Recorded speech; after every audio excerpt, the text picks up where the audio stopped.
the magnitude we've calculated is a magnitude of 4.4, which is still relatively, moderately large seismic event. Uninzi lwabahlali base-Windmill Park eBoksburg eGauteng luvakalise inkxalabo emva kwesiganeko sokuzamazama komhlaba ngentseni yanamhlanje. Siyawasebenzisa amathoyilethi ngoba asinawo omnye option, but asihlale emasithini qubuka impethu. Ikomishoni yamalungelo oluntu iphanda ukusetyenziswa kwezindlu zangasese ezingagunqulwayo kwilokisha kwamashu eThekwini. Run, and not just that, a new fastest time and seconds behind him, Piet Wiersma of the Netherlands. What a run! UTete Dijana uphumelele umdyarho weComrades isihlandlo sesibini ngokulandelelana.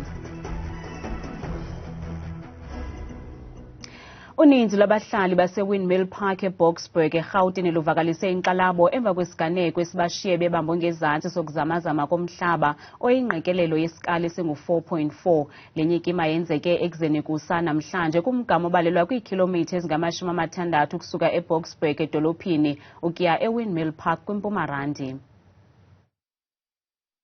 Abahlali base-Windmill Park eBoksburg empumarandi bathi basothukile emva kokuvuswa kobentlombe kukushukushukuma komhlaba.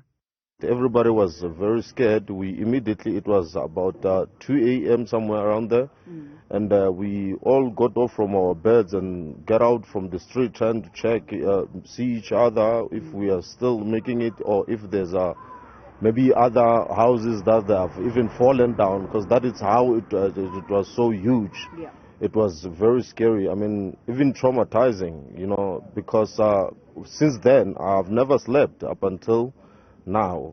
Abebhunga lenzululwazi bayangqina ukuba ngenene ibiyinyikima enobungozi. So we can confirm that indeed the earthquake did occur this morning around 2:38 a.m.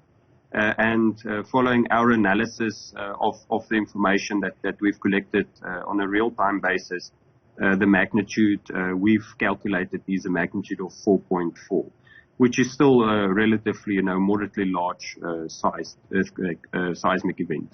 Abenkonzo zikaxakeka ekuruleni baqinisekisile ukuba bafumene umnxeba ongxamisekileyo ophuma eBedford.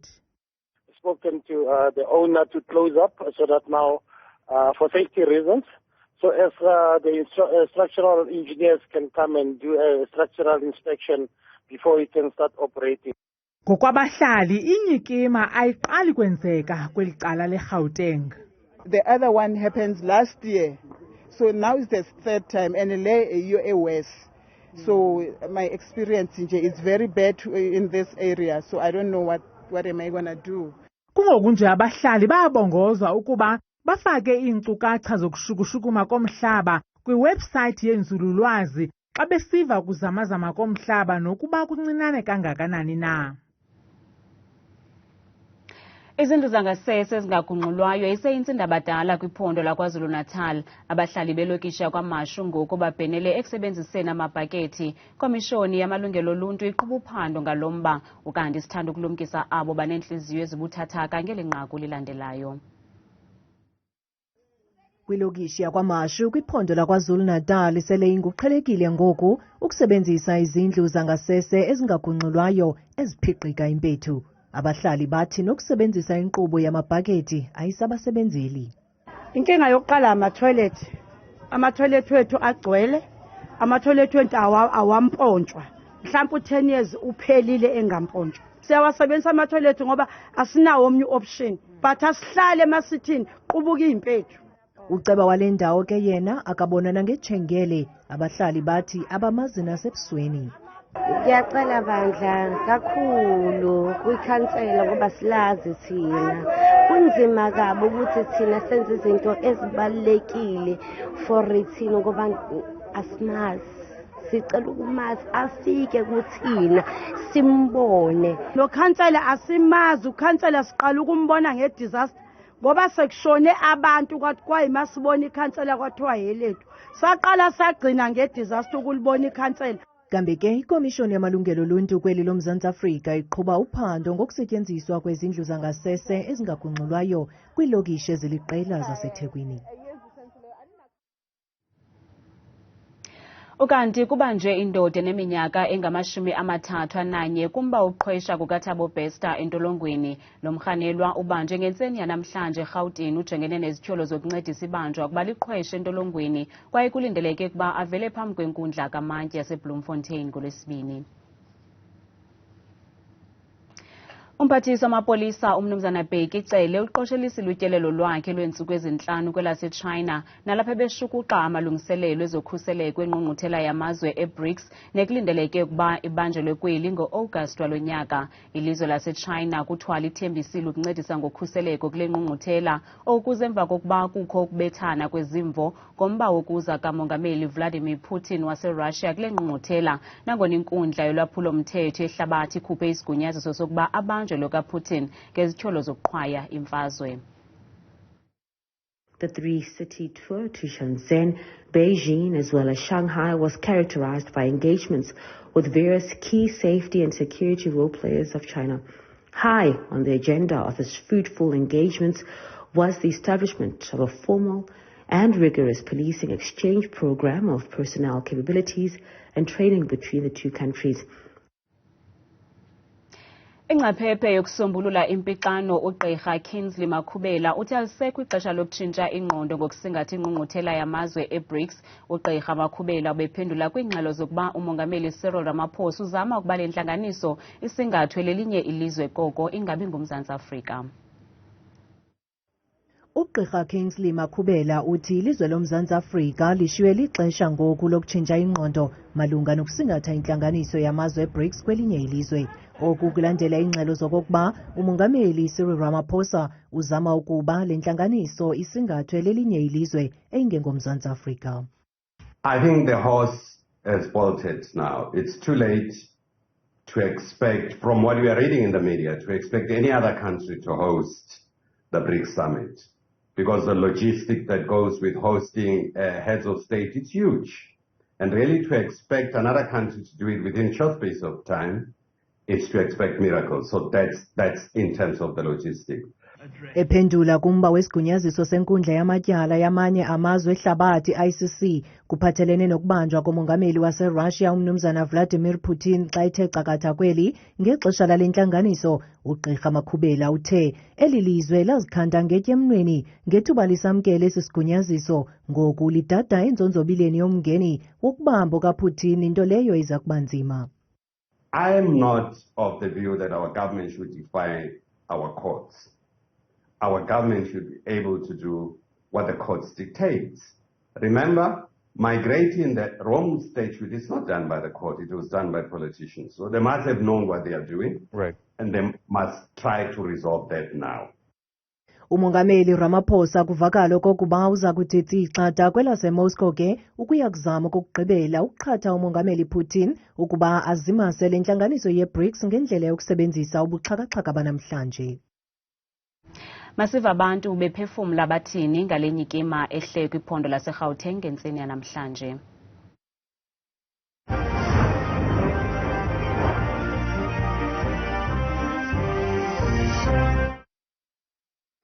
Le nto lenyikima ndiyibone ngokwam lapha eThembisa eCapton Park. Ndibalekela gqiba iyade umlungu usemsebenzini iyi-1 kodwa ke akho nto yenzekileyo kona kwabe ndothuke kakhulu. Oko ingenzakalisanga abantu msasazi kuhle ngoba siyayazi amaxesha amaninzi idla ngoba inyikitya yokufa xa kwenzeke laa nto ngoba iyingozi. uThixo yena mkhulu kangangoba sibulela nje into yoba engakhange ifike yenze umonakalo, yafika nje yashukumisa umhlaba yahamba. Sibulela into yoba isindise imiphefumlo yabantu kuyo yonke loo nto ibiyenza. Sibulela kakhulu xa ungekho mntu uthe wabe uyasweleka. Ukona ukhona umonzakalo othe wenzeka, but ndibulela uba ungaphuma mphefumlo. Sicaphule kuTwitter uZolani kaDusinincanda uthi kuhle xa kungekho bantu bonzakeleyo msasazi ngoba kaloku amaxesha amaninzi idla ngogqitha nemiphefumlo. Masiyibuleleke loo nto ngoba iyingozi kakhulu inyikima. Utshe kutshikitsha eCardcop. Umtshana kaSanqanda ke Dlimpuku uthi bhoda msasazi kuvakele ukushukuma komhlaba nalapha kweli phondo eMpumalanga yenza ixhala lemeko kuba indawo esihlala kuzo ngaphantsi kubetha umoya ukutsho umhlaba awuxhathisanga. Unikwanto Mkhanya uthi kubi imsasazi siphila kumaxesha okugqibela ngoku sohlala silinde nantoni enokwenzeka utshe sentabankulu. Umkhuseli Sibewu Diamond uthi hayi ke kucacile mhlophe uba iyalumkisa so ngathi ngebethutha kwangoku abantu plus nosomashishini beze apha eMonti uOscar Mabuyane uliqule waligangatha ezubani mazi ke ngokuqula utshe secholomnqa. Kanti ungaphefumla kumaqonga ethu onxibelelwano ngokuthi usebenzise le nombolo yeWhatsApp nengu-071 670 2548. Liyaxhalabisa izinga lolwaphulo-mthetho kweli kungoku nje abemibeli abasenalo ithemba emapoliseni yaye bathi uzawufuneka kuxozwe mphini wumbi ngale ngxaki. Abahlalutyi bolwaphulo-mthetho bakholelwa ukuba eli lizwe liyakwantshabalalo. Ilizwe loMzantsi Afrika lichophe kwindawo yesithathu kumazwe anobungozi ehlabathini. Ulwaphulo-mthetho luquka udushe olusekelezwe ngakwisini, ukuphanga nokubulala lolona luzawuqhubela eli lizwe kwantshabalalo. Owayesakuba intloko yeziko lohlalutyo lolwaphulo-mthetho kwibutho lesipolisa umnumzana Christy Cock uthi zininzi ingxaki ezibangela ukusilela ekubeni enze umsebenzi wawo amapolisa. They don't have resources, and in many cases they don't have resources which is in working condition. There is not always a fair distribution of resources between rich communities, suburban communities, and poor informal settlement township communities. Okati Cock ukwagxininise ukubaluleka kokwabelana ngolwazi kwabo sele bengonyawo zinodaka nabo basafikayo kulo msebenzi. You need people at the station, on the ground, which have enough knowledge to mentor these other people. Not train them, but mentor. Abahlali bakhala macala ngokusilela kwamapolisa yaye bathi abasalibeki kuwo ithemba labo. Abantu bayabulawa, sometimes angaziba ukuthi ubulewe ngubani, umuntu uyathathwa uyofakwa ngasestation, umuntu akaziba ukuthi ubulewe ngubani. Obviously we know the crime is very, very rife in South Africa currently, and the people have lost all faith in the police per se. Uhambise wathi umongameli kuzakufuneka axoze mphini wumbi uqubisana neenkcukacha manani zolwaphulo-mthetho ezixhomileyo. Kwiindaba zethu kuchannel 163 oziphathela Newsroom Africa, ndinguZola Sholwana eGauteng. Njengoko sikwinyanga yolutsha ubuhlali Buzani na26 iminyaka ubudala uqale amashishini amathathu aquka isilarha esibizwa ngokuba yiKasimits elikatyana inkaba yalo isemdantsane eMonti eMpuma Koloni lafumana intshisakalo yokuba ngusomashishini kumama walo ngasekhoyo. uBohlale Buzani ngusomashishini ophuma izandla kwishishini lokuhlamba imoto unayo nendawo yokucheba. Ekunye noogxa bakhe kweli shishini bafumana inkxaso yendawo yokuchebela kwi-National Youth Development Agency emsebenzi ukuxhasa ulutsha ukuhlumisa amashishini alo. Unayo nesilarha ethi yena esekhwikni kwalapha eMonti awanikwa ifuthe lokuyiqalisa ngumama wakhe ongasekhoyo. Waba nefuthe kakhulu because bengumuntu wayiparamedic yena, but ixesha elininzi into wayenza wayekwazi kuze amithi ends xa kuphela inyanga athengise isupek kunye neebhega patties ngetyala elokishini.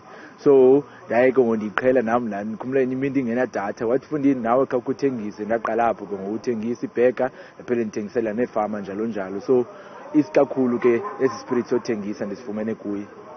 Kule nyanga yolutsha uthi kontangandini kubalulekile ukuqala kancinane ishishini kuba inkqayi kakade ingena ngentlonhlo. Nam andingomntu perfect, nam ndikhule ndingumntana endilapha elokishini. There was opportunities oba ndisela utywala, there was opportunities uba ndingene kwi-drugs, but iyona nto endinothi uba ikwazile undigcina ndibe ngulo mntu ndinguye ngamaphupha am. Nanjengoko ulutsha lwango-1976 lwalulwela ukubhangiswa kolwimi lwesiBhulu ezikolweni, uBohlale uxhobise ulutsha lwale mihla ukuba luphuphe kuba kaloku amaphupha afezekiswa nanjengoko kwenzekile kuye. Kwiindaba zethu kuchannel 163 ngokuphathelwa Newsroom Africa, ndinguNtsiki Noyiya emdantsane eMonti. Isixeko saseMbombela eMpumalanga sime ngeenyawo kule mpelaveki. Abaqhubi izithuthuthu abaphuma kulo lonke eli bathe inxaxheba kwiphulo lokonyusa ingxowa-mali ukuphucula impilo yabantu abangathathi ntweni. Bekuphithitela embombela njengoba bekunemcimbi wetutututu lobanjwa minyaka yonke. Kulo mnyaka lo mcimbi bekungasiwo wekujabula nje kuphela. Kuqokelelwe imali yokuthengela abantwana besikolo i-uniform kanye nalokunye labakudzingako. This is something that we do as a culture, support for support. So we came all the way from Joburg, different clubs, to come and match the good thing that the Sunriders has done. And there was no way that we wouldn't be here. Lo mnyaka kubonakele sikhuphuke kakhulu sibalo sabomake labayingcenye yalo mcimbi. I'm 56 years, I'm a gogo, but I like riding too much. I'm not lazy to ride from here in Mpumalanga until to Polokwane. Most of the women, they like biking, but they are scared to ride. So it's my first time to have a bike, but I've been in this club of Sunriders for a very long time.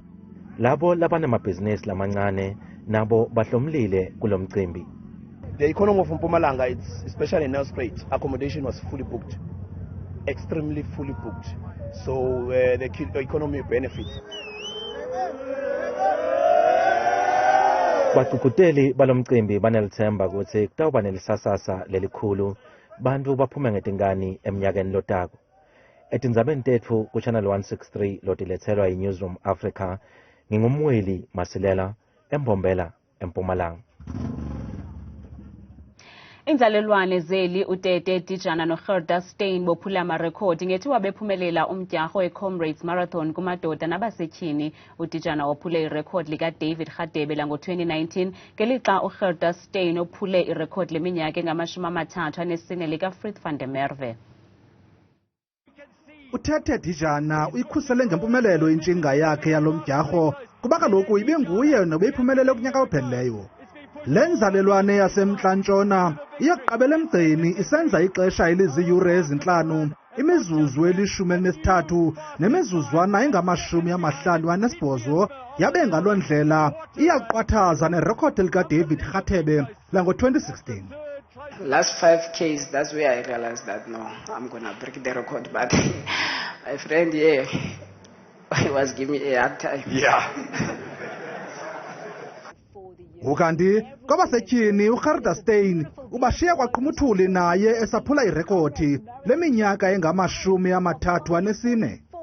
It is for sure the best day of my life as an athlete. So I'm very, very fortunate with that, and I'm pleased that I was able to produce this performance today because, of course, last year I missed the race, and it just gave me such a fire inside of me to not miss this race.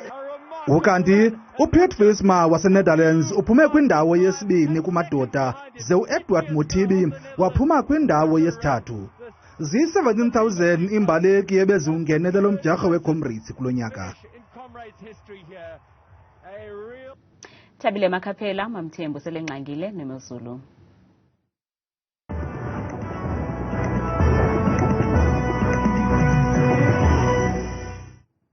Kakhulu kweqwathikazi apho edeskeni yendaba ndakubulisa mzozu ngapha ekhaya ndikwamkele kaloku kweyam edesika yemozulu. Gama lam ke ndikuthabile umamvela siqude nongoza ndingowakwamakhaphela bethuna nantsi imozulu.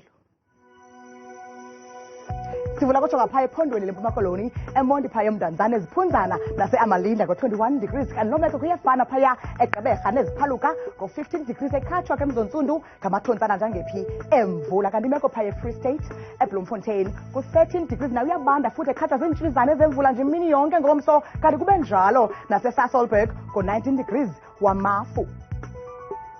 Hamba nami ke emzontsundu ekhaya jonge phaya eGauteng eJohannesburg ngo-17 degrees nayo sibekele kakhulu phaa kusukela ekuseni ngomso ngorhatya lo meko uyafana naphaya eVereniging nguye kaloku la 19 degrees. Ukanti yona imeko phaya KwaZulu-Natal eThekwini benjenje ngo-25 degrees nayo emzontsundu ekhatshwa ngaloo mathontsi emvula phantse nje yonke laa mini ngomso kanti eMgungundlovu ku-27 degrees naye usasibekele. Kanti yona imeko phaya eLimpopo koPhalaborwa ku-30 degrees omathontsana nje entshizane zemvula phaya ngorhatyelwa ngomso lo meko kwemzontsundu isafana naphaya ePolokwane ngamathontsi emvula noxa ke ingu-23 degrees. Kanti imeko phaya eMpumalanga embombela ngamashumi 20 ekhatshwa sisithoba izulu noko phaya lihle kakhulu phaa yonke laa mini ngomso kanti imeko nje phaya eSekhunda ngu-20 degrees ngamathontsi entshizane. kanti imeko phaya eNorthwest eMahikeng ku-20 degrees emzonto apha ekhaya kusibekele kakhulu phaa kusukela ekuseni ngomso kanti xa sijonga imeko phaya eRustenburg ku-22 degrees naye usasibekele. Yona ke imeko phaya eNorthern Cape eKimberley neziphaluka ku-13 degrees noko amaqondo phathanda ukuncipha kakhulu esiza nezulu elibanda kakhulu kanti phaya ko-Appington futhi limathumba kampela elazulu ku-16 degrees. Kanti yona imeko phaya entshona koloni eGapa lodumo ku-14 degrees wentshizane ezimvula kwasekuseni ngomso kanti siyayivala siqukumbele imozulu ngeGeorge ku-14 degrees wamathonsi emvula. Ndikuqhude ngoba zimavela sibethuna mnandi kuthetha kangaka xa ihleli myoli.